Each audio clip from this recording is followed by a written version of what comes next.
is a severe weather alert. Hello, you're watching Sky News weather. Showers and storms through eastern Australia today. In Queensland, we have ex-cyclone Penny bringing heavy rain and flooding. We'll get to that shortly. And in New South Wales, we have a storm outbreak, so we'll focus on the eastern seaboard. That's where most of the weather action is for today.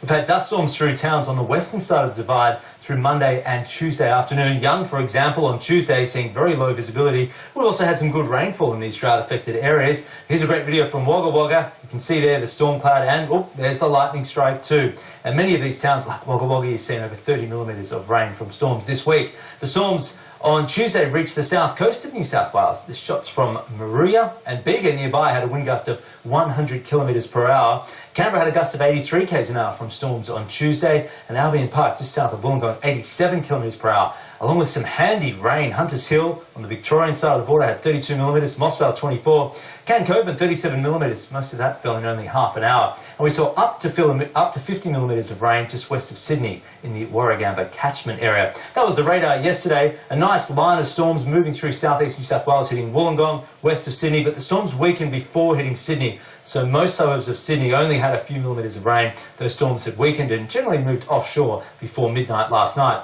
It's not over yet. Here's the forecast rain today. Most of the storms will be through the central ranges and the adjacent area. Now, there's a bit of precipitation predicted there for the coast. That will be showers and weakening storms. The atmosphere not as unstable as yesterday for the coastal areas because of a southerly change, which is already moving through Sydney. So that's caused the amount of instability to drop. Just not the right conditions today for storms along the coastline. But inland, the odd storm is possible. Damaging winds, hail, flash flooding. We can't rule them out. But generally a quieter storm day compared to Monday and Tuesday.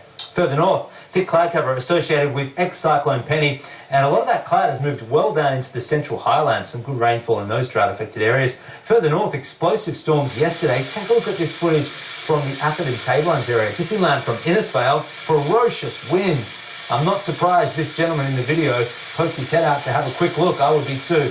Judging by that, looks like the gust would have been over 125 kilometres per hour, which is classified as destructive. More storms today through northern and western Queensland.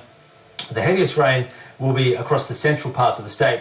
We can see on the radar the rain is spinning around the centre of ex-cyclone Penny, which is just north of Proserpine. The heaviest rain is on the southern side, and we can see on the radar good falls extending into the central highlands. For example, Blackwater had 60 millimetres of rain in the 24 hours to 9 a.m. Heaviest fall in 2 years. St Lawrence 153, Proserpine 80 millimetres, also the heaviest rain in 2 years for these locations. Here's the forecast rain today. Heaviest rain on the southern side indicated by the red shading through the central coast and the adjacent areas. Now, ex-cyclone Penny is predicted to take a northwesterly path, so moving parallel to the coast. That will drag the heaviest rain up across the lower Burdekin district overnight tonight. Now, we do have a severe weather warning in force for flash flooding. It's been cancelled for the Capricornia and the Central Highlands. Those areas still seeing moderate falls today, but the heaviest rain will be between Mackay and Ayr today, up to 180 millimetres in a 6-hour period.